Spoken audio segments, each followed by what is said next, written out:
Graça e a paz do nosso Senhor Jesus a todos aqueles que confiaram no seu nome e declararam que Ele é Senhor e Salvador.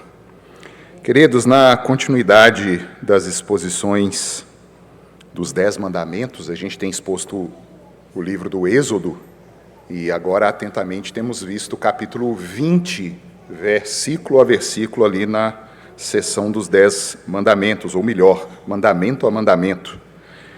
E hoje nós chegamos ao versículo 14. Peço que a igreja abra Êxodo, capítulo 20, verso 14, e lerão a uma voz o que está escrito aí.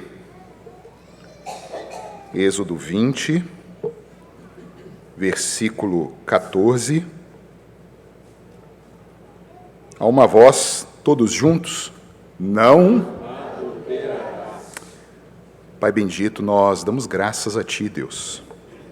Em determinado trecho da carta que o Teu servo Paulo encaminhou a Roma, ele levanta uma dúvida sobre a Tua lei. Ele diz, será que a lei de Deus falhou então? E é óbvio, como ele diz, que não, que nos Teus amados ela foi perfeitamente cumprida, fazendo aquilo para o qual o propósito dela foi colocado, que é levar os Teus eleitos aos pés da cruz. Verdadeiramente, Deus, quando encaramos a Tua lei com a devida seriedade daquilo que o Senhor é, nós entramos em desespero. E que hoje seja mais um desses dias, Senhor. Que este mandamento não seja meramente lembrado como algo grosseiro de um adultério, de um homem contra uma mulher, de uma mulher contra um homem, mas de algo muito mais profundo que o Senhor simboliza nos relacionamentos terrenos, algo que aponta para o nosso relacionamento com o Senhor. Tem misericórdia de nós, Pai.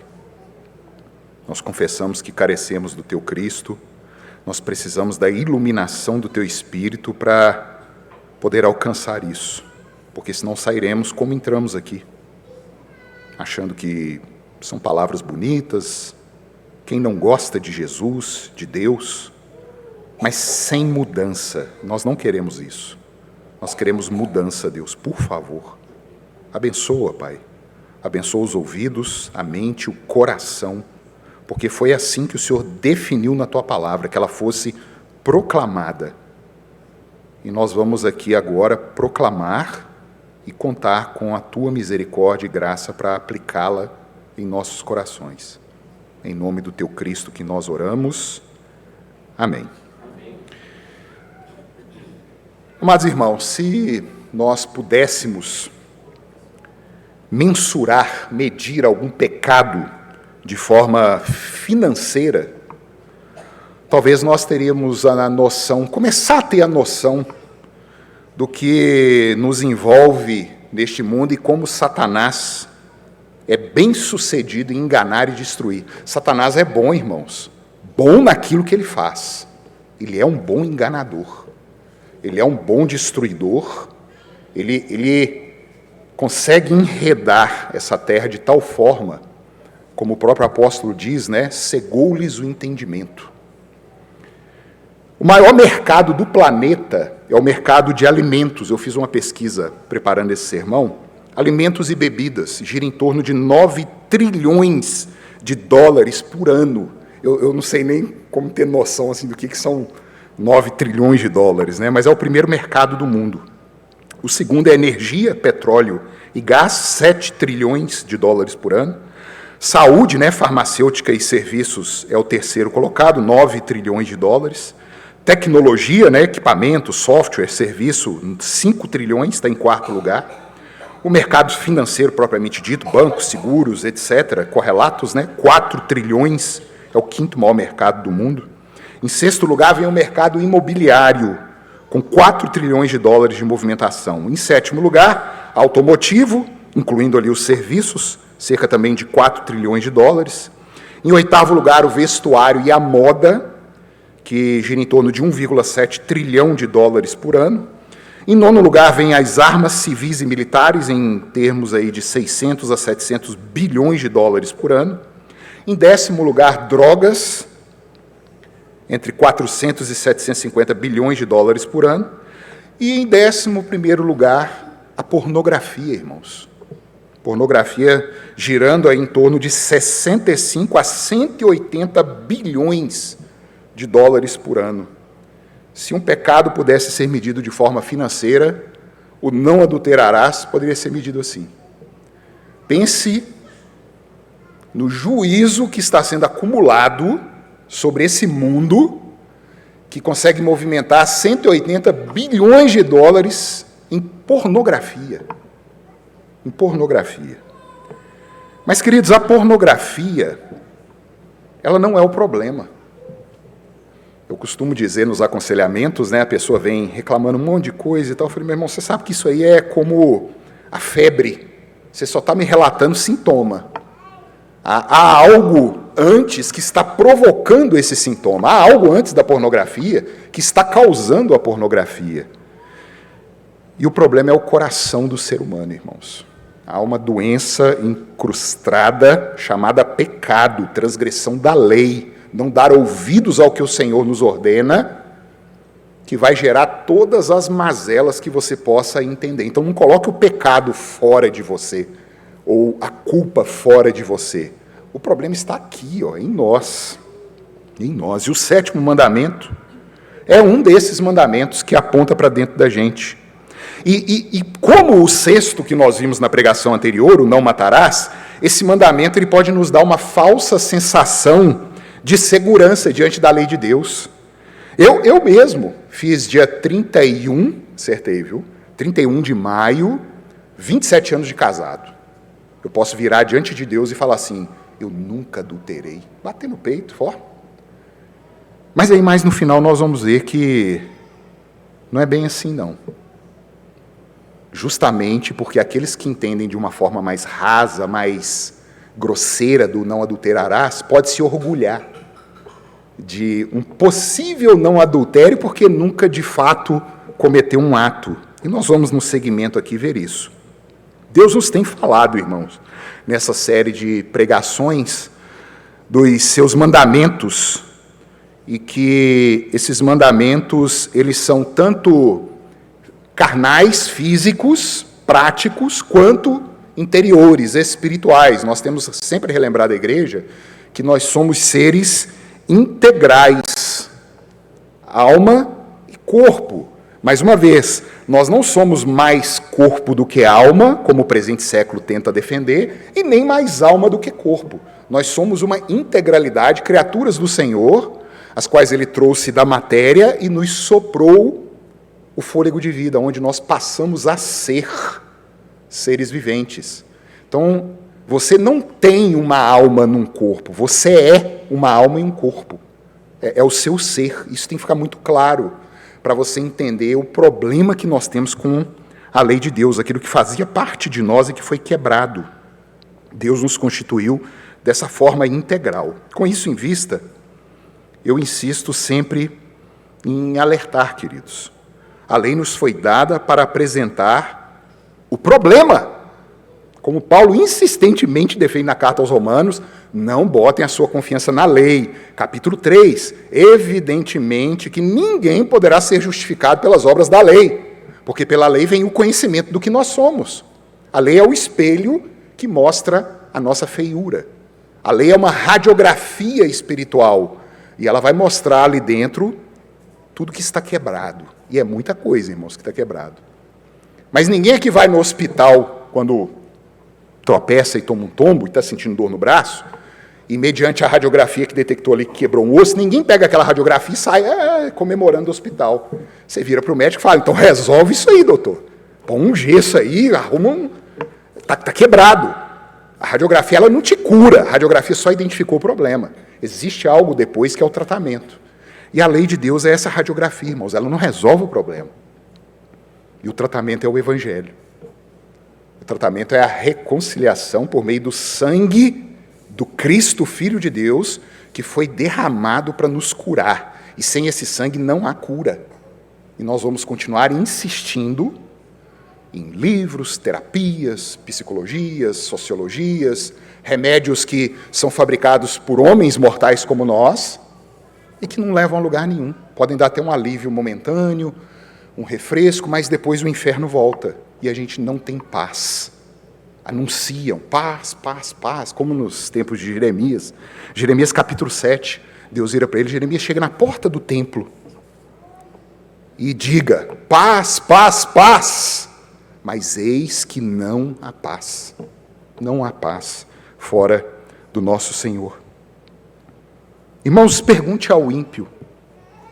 Até mesmo você, na época da incredulidade, que muitas vezes era questionado, alguém pregou para você. Eu lembro disso, irmãos. Eu falei, não, mas Deus conhece meu coração. Oh, queridos, você não percebe que esse é o problema? Ele conhece. Por favor, me ouça. Ele conhece. Você consegue ter noção do problema que você arrumou?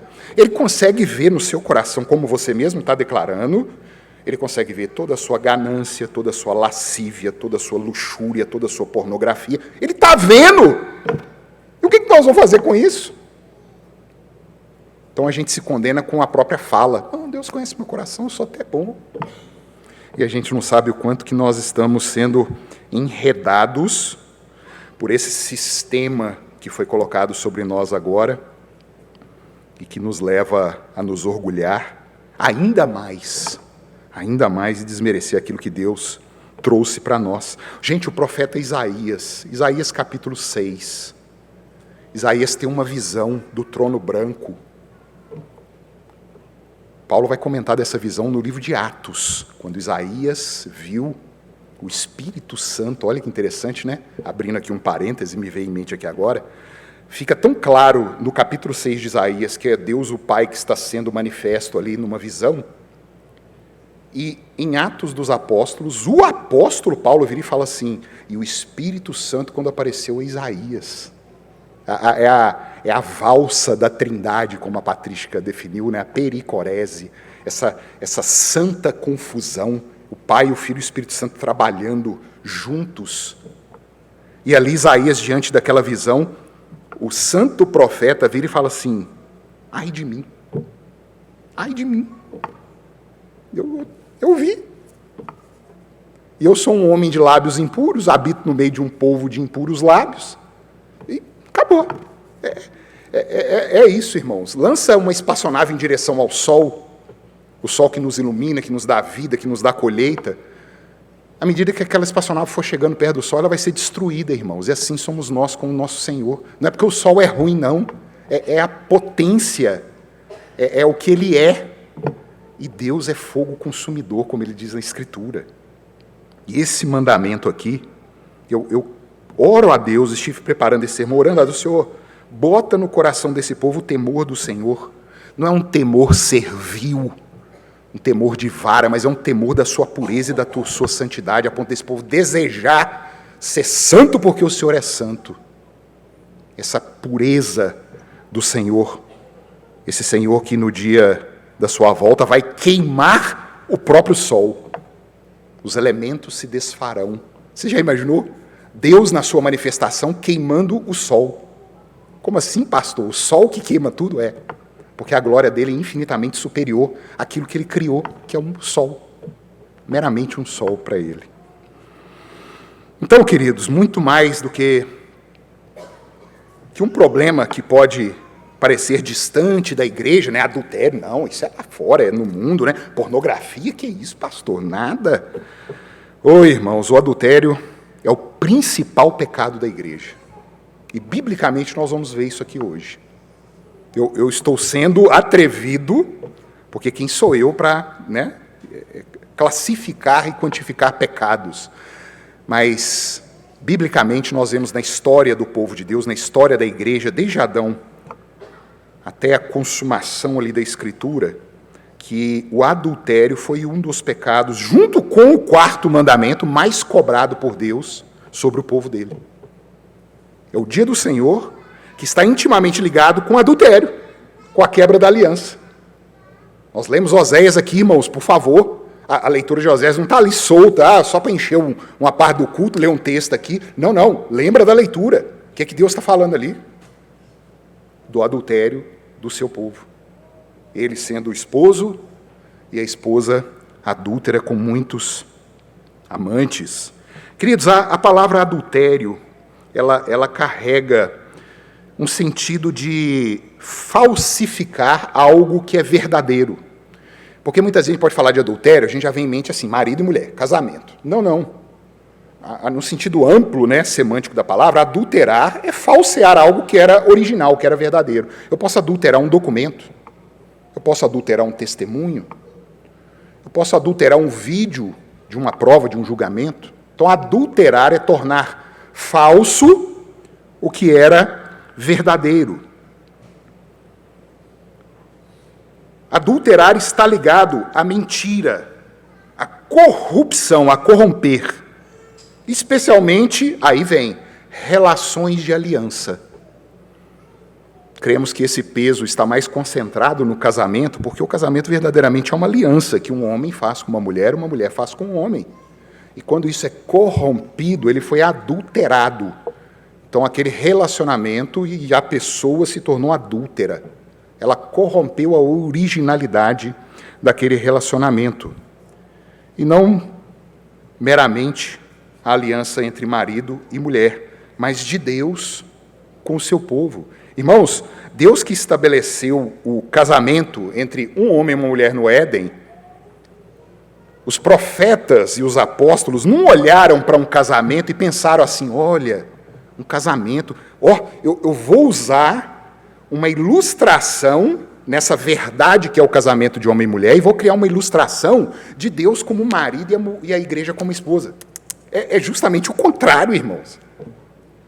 Deus é o marido e a igreja é a esposa, e para ilustrar isso, ele criou uma figura, ele criou uma sombra, que somos nós.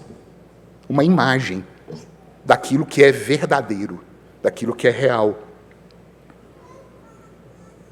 E o adultério veio corromper, veio destruir a aliança do Senhor que Ele estabeleceu com o seu povo. Queridos, eu quero, diante dessa introdução, abordar aqui uma progressão em 3 pontos.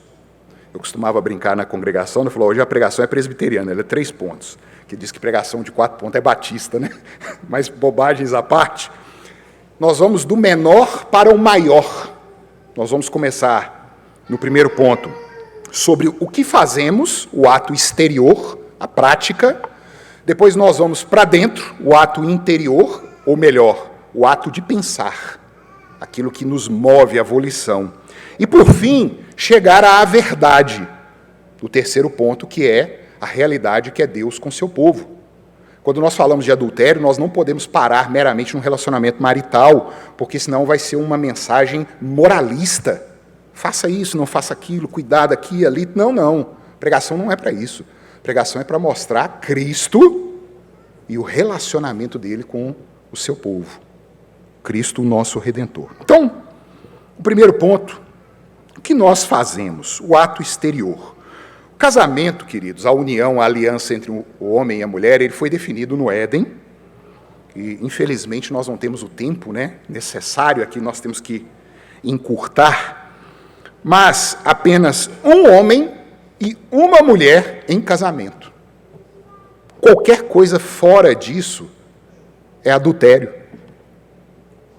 É adulterar o que Deus estabeleceu, a sua palavra.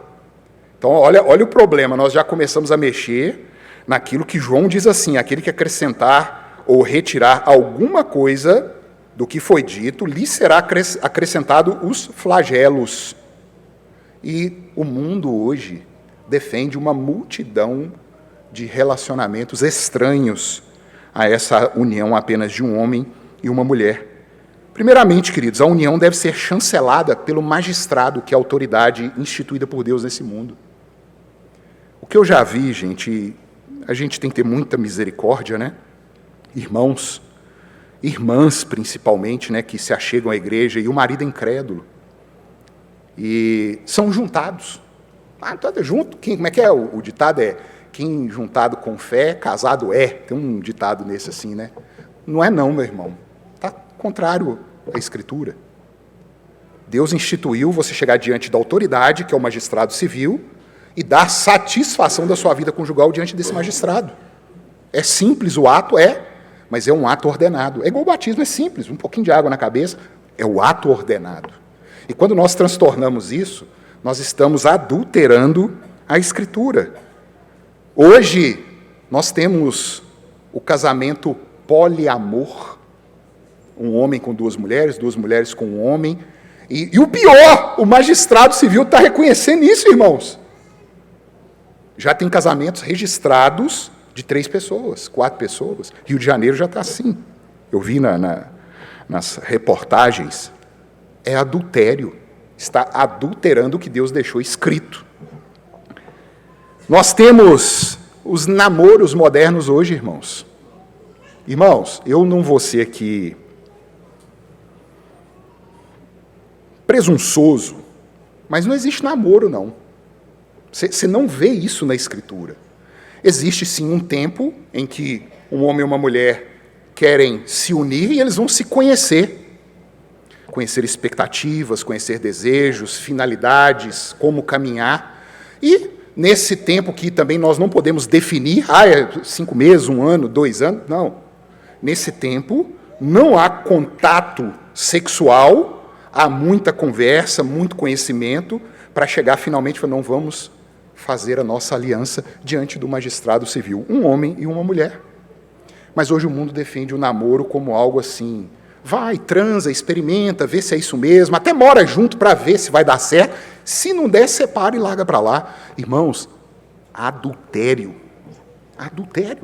fornicação, o nome que você quiser dar, que eu não vou entrar em detalhes de Mateus 19, para não entrar em jogo de palavras, mas é pecado. É pecado. Pecado fora do casamento. Não há relacionamento. E por fim, queridos, o ápice. O relacionamento entre pessoas do mesmo sexo.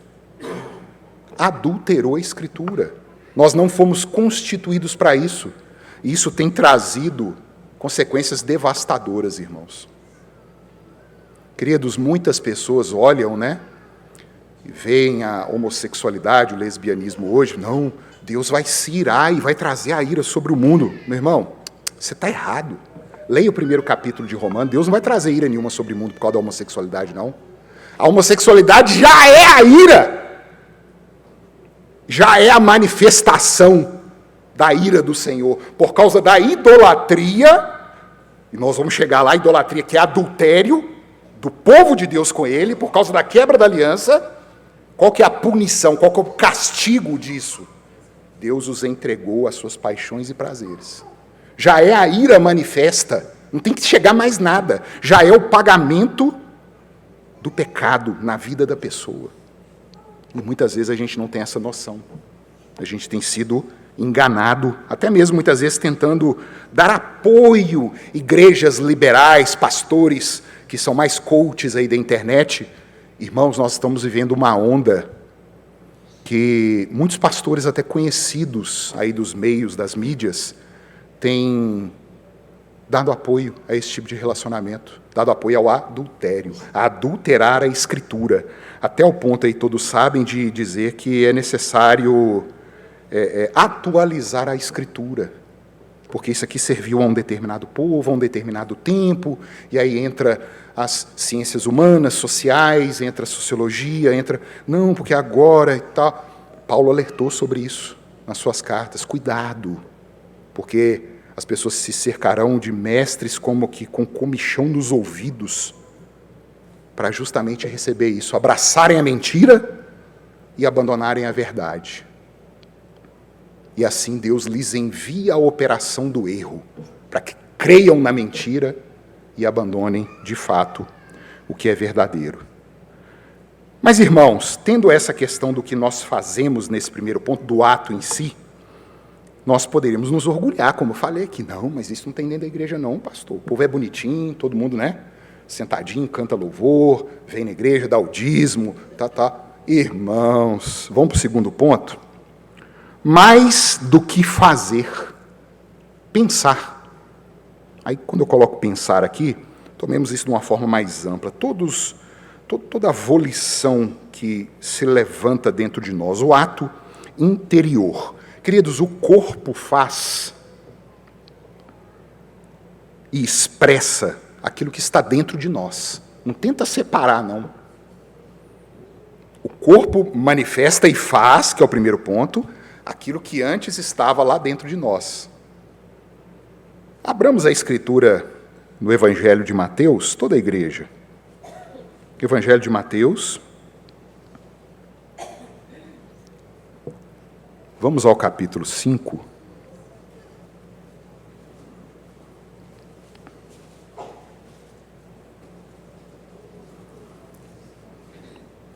Mateus 5.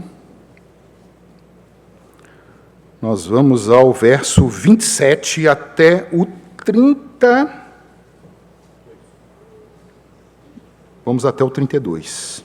27 a 32. Vamos a uma voz, assentados mesmo, com toda atenção, e clame a Deus, Senhor, me mostra isso. Mateus 5, de 27 a 32, todos a uma voz, querido. Ouvistes...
E aí, meu irmão?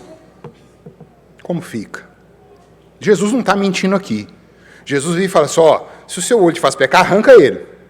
É melhor entrar faltando um olho no céu do que ir para o inferno inteiro. Se tua mão te faz pecar, corta. Nós vamos perder tudo.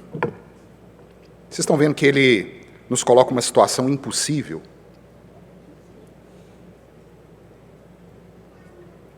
Não, nunca adulterei. Mas já olhei. Já senti, já luto contra isso cotidianamente, cada um que está aqui. E você lutar contra o pecado não te redime de nada, irmãos. Nós temos pessoas aí de outras religiões que lutam contra esses pecados moralmente estabelecidos, eles estão caminhando para o inferno, lutando contra o pecado. Porque a luta deles não é suficiente diante da exigência de Deus. Deus pede a perfeição. Deus pede a retidão. Eu já usei essa ilustração, sendo da área da mecânica. O que é ser justo? Aí eu sempre lembro, né, de um tarugo entrando em um furo de uma peça, ele nem balança e ele nem agarra, ele é perfeito, ele entra justo. Isso é a justiça do Senhor, perfeita. Jesus nos coloca aqui num ambiente impossível. O Sermão do Monte é a pá de cal sobre a nossa vaidade e orgulho. São exigências que estão sendo feitas ali, que elevam aquilo que Moisés estabeleceu e que muitas vezes a gente perde a noção. Está escrito, não adulterarás, mas eu vos digo, se houve o movimento, a intenção, está mostrando o que tem aí dentro, porque daí dentro é que vem toda a podriqueira, é o que vem de dentro. Irmãos, já criando aqui um vínculo com o terceiro ponto, ainda não indo para ele, a união do povo de Deus, o esposo, com a sua noiva, que é o seu povo, ela está diretamente relacionada à união de marido e mulher, a ponto do apóstolo Paulo remeter a isso em Efésios e dizer assim, olha, grande mistério é este, Aí ele falou, mistério, né? Um casamento do homem e da mulher, uma carne, dois vira um. Não, Paulo, não. Estou falando dessa união aqui, não. Estou falando de Deus e igreja. É um mistério muito mais elevado. Grande mistério é esse. Aí eu coloco aqui para os irmãos, queridos. E eu me coloco no meio, tá? Como que estão seus pensamentos aqui agora, nesse instante? Agora. As tarefas de amanhã, aquilo que você tem que resolver em casa. Na hora que você sair daqui, o que você tem para resolver? Suas obrigações, sua ansiedade, a segurança carnal de que, nossa, esse culto está demorando, né? Já é 7 horas e não pastor não cabe, eu tenho que ir embora para... Isso é adultério, irmãos. É quebra da aliança. É o que Deus relata a Escritura inteira. É o que nós perdemos, comunhão. É adultério. Estamos adulterando aquilo que ele disse, dia do Senhor, você pode ficar em paz, descansar, porque eu vou te dar o sustento 6 dias, e o 7º você para, porque você não vai achar. Você pode se esforçar o quanto você quiser, não vai achar. Você pode ter até a impressão, nossa, consegui adiantar um serviço, e segunda-feira de manhã está caindo dinheiro na sua conta e tal.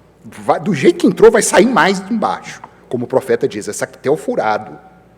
Uma impressão falsa de segurança, uma segurança carnal. Adultério.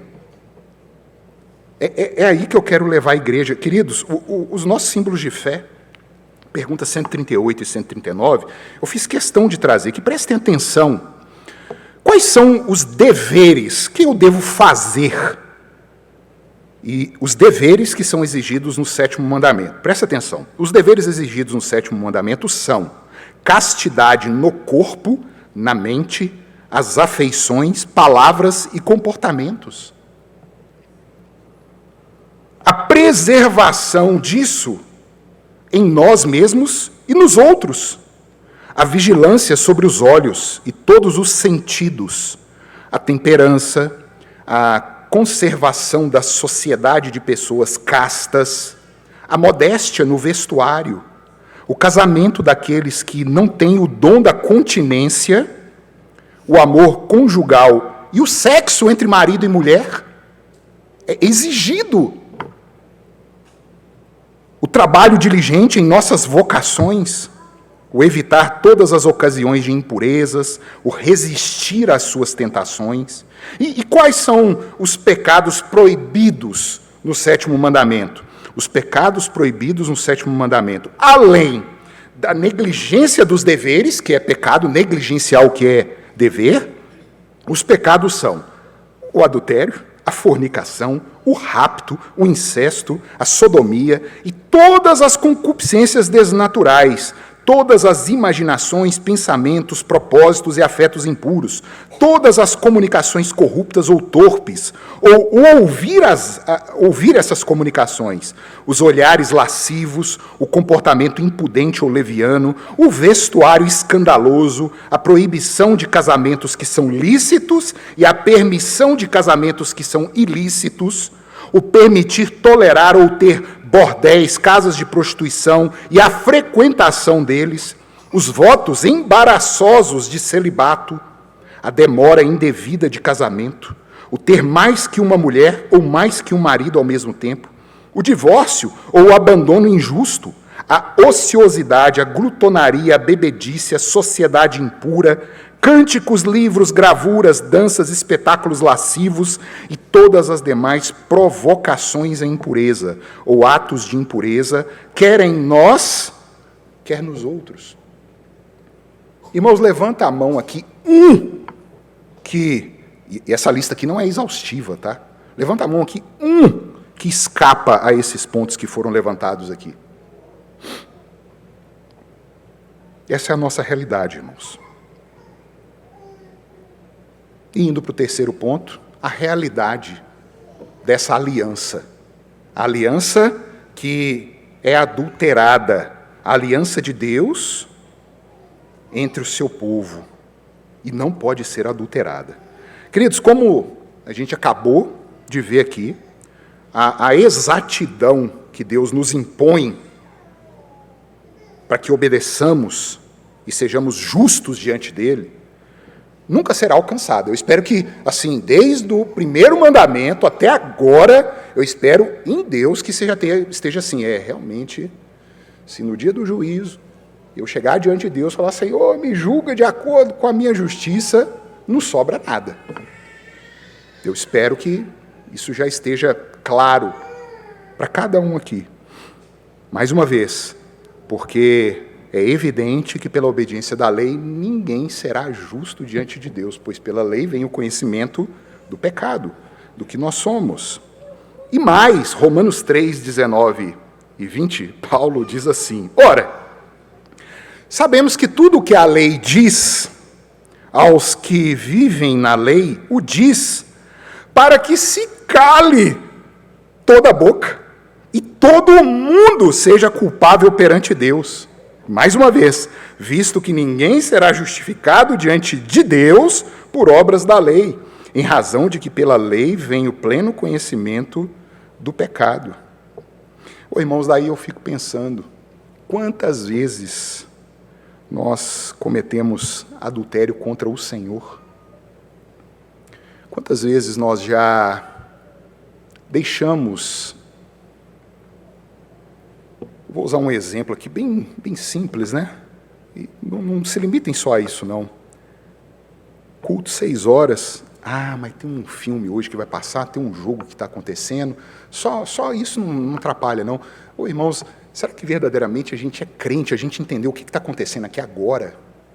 Um momento que Deus diz que os anjos estão juntos conosco a adorar ao Senhor. Um momento, como diz o autor aos Hebreus no capítulo 12, né? Nós não estamos aqui nos achegando ao pé do Monte Sinai, com medo, com covardia, vendo trovões, relâmpagos, escuridade, barulho de trombeta, a ponto do povo dizer assim, Moisés, fala você com ele, porque senão nós vamos morrer. Não, irmãos, o autor aos Hebreus diz assim, nós estamos diante da Jerusalém do Alto, da cidade santa. Aqui, ela está aqui, E os anjos nos aguardando. E Deus pegou a desgraça desse mundo, que é a morte, o salário do pecado, e tornou isso na porta de entrada dessa Jerusalém. E quantas vezes nós damos de ombro para isso? Eu não sei que loucura é essa no nosso coração. Eu verdadeiramente falo, Senhor, tem misericórdia do teu povo. Tem compaixão. Quantas vezes, queridos, vamos abrir mais, vamos sair do nosso arraial. A igreja cristã, irmãos, Deus, quando Ele olha do alto, Ele não vê presbiteriano, batista, assembleiano, luterano, etc, etc, etc. Deus, quando Ele olha do alto, Ele vê a noiva dEle. Deus não é um homem de muitas mulheres. Ele tem uma só. E o que nós temos visto hoje acontecer no próprio culto, a corrupção, o adultério do culto. E nós que temos um culto um pouco mais bíblico, a gente ainda acha graça nas redes sociais. Eu preciso me monitorar nisso. Compartilha, né? Olha que loucura isso aqui, ri, etc. e tal, ao invés de estarmos chorando. Chorando porque é a noiva do Senhor. Abra sua escritura em Êxodo 20. Caminhando aqui, já para o fim. Olha o que Deus diz, logo após a entrega dos mandamentos. Esse é um texto interessante. Êxodo 20, de 23 a 25. Eu vou ler e os irmãos, em silêncio mesmo, atentamente ouçam. Deus, Ele entrega toda a lei, né? E aquele povo lá não tinha entendido, não, viu, irmãos? O povo, nós somos de Deus, vamos embora, vamos para a terra prometida, que a bagunça, o povo, né, alegre e tal, na caminhada. Tanto que 40 anos depois, quando eles estão na porta ali nos campos de Moabe, Moisés repete a lei para eles, é por isso que o livro chama Deuteronomos, é a segunda vez a lei. A vida do crente, ela começa com a lei de Deus, quando ele resgata a gente do pecado do Egito, e a vida do crente termina com a lei de Deus. Quando eles estão entrando na terra prometida, Moisés, de novo, isso aqui é a lei, é a vida do crente. E o povo comemorando, e Moisés, ele lendo, ele olha para o povo e fala assim, vocês não estão entendendo que vocês vão quebrar cada mandamento desse aqui quando vocês tomarem a terra? Vocês vão adorar outros deuses, vocês vão se entregar a tudo quanto é bobagem. Vocês estão comemorando o quê? Moisés entendeu o problema que eles tinham na mão quando Deus entregou a lei. E eles se orgulharam. Eles achavam que seriam justos por uma suposta obediência, como se Deus recebesse migalhas nossas e ficasse satisfeito em ver as nossas melhores obras. Oh, como que Deus está satisfeito, né? Eu estou dando cesta básica, eu estou ajudando no orfanato, eu isso, eu aquilo, tudo é eu e nada de Cristo. Irmãos, Deuteronômio 20. Deuteronômio 20 diz assim, deixa eu confirmar aqui o texto, de 23 a 25. Não fareis deuses de prata ao lado de mim. Deus aqui já está prevendo. Abrindo um parênteses aqui, eu continuarei a leitura. Daqui 12 capítulos, eles vão fazer um Deus de ouro. Ah, então não tem problema, não. Deus falou que não podia fazer de prata. Eles vão fazer de ouro. O bezerro de ouro, capítulo 32. Irmãos, eu estou sendo irônico aqui, viu? É óbvio que há problema. Não fareis deuses de prata ao lado de mim, nem deuses de ouro. Ah, tá aqui, ó. Então não pode não. Então vão fazer de madeira, de gesso, de pau, de outro material.